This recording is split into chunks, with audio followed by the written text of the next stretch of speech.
Hey peeps, it's your girl Daxani and welcome back to my YouTube channel. So I was provided this lovely tablet by UGEE to do a review. This is the UGEE S1060 pen tablet. So yeah, alright, let's go. Okay, first off, this tablet is accessible for Windows, Mac OS, Chrome OS, Linux, and even an Android phone. Also, this tablet is a 10 by 6 inch tablet. It's very lightweight and thin. Gotta love that sleek look. Could slip it in a backpack if you want to do some digital art on the go. And we all love a device that's not gonna add that additional weight, so that's a plus.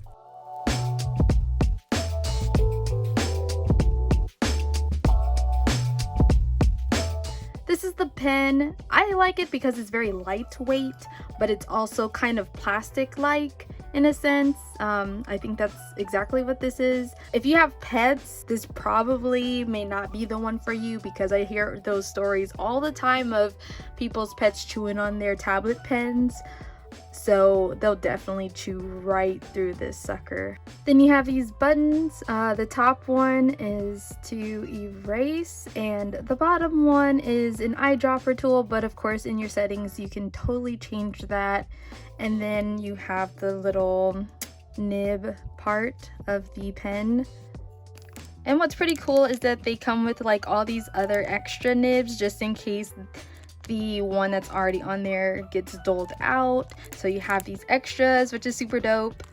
This is how you would get the nib out so you can replace it. Since mine is not wireless, this is the cord for the tablet. It's the USB-C to a USB type A, but if your computer only has that USB-C, there are adapters that do come with this tablet. This is the USB-C to the USB type A, and then this is the micro USB. So you can just put it in there and yeah. Then you have this little slip here for your tablet pen to go through. However, if you have the plug for your tablet, make sure it's faced this way and not the way that the pen is located at. So I kind of, prefer it for it to be on the side, like maybe right here, but that's just my opinion. I feel like there's you have this, but I don't know, maybe it's convenient to some people, but that's just me. When you go and download the application for the tablet, you'll see here the different key settings that you can either leave as or you can customize to your liking. And it goes up to K1 through K12. And this is the actual tablet here, so K1 through K12.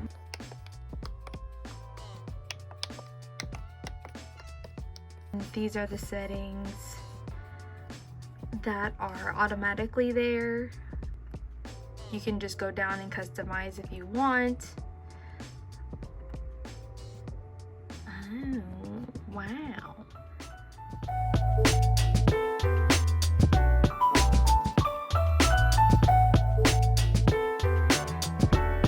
So I did some squiggles on Medibang on my Mac laptop to test the pressure and the flow of drawing with this tablet. There is no lag, which is beautiful, and honestly it runs pretty smooth. I'm really liking the pressure here. I was just kind of taking it easy. I would go hard on the tablet, then I would lighten up the pressure on there, and it honestly, awesome, top notch, it's great.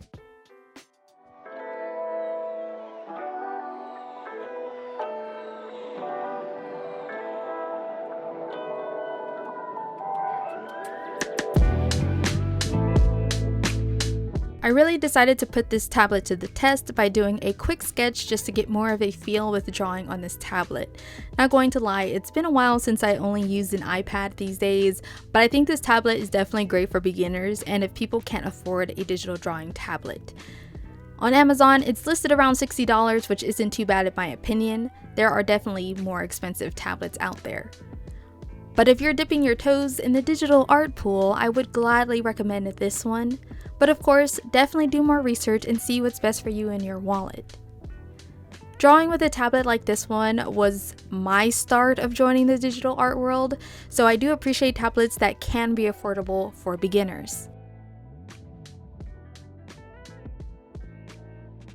Drawing on this tablet was definitely a smooth process, even though I had to kind of recall back to the old days of when I had a tablet like this of my own, because it definitely is different trying to draw on a tablet while looking at a screen instead of just actually drawing on a screen. You know what I'm saying? Like, for example, the iPad.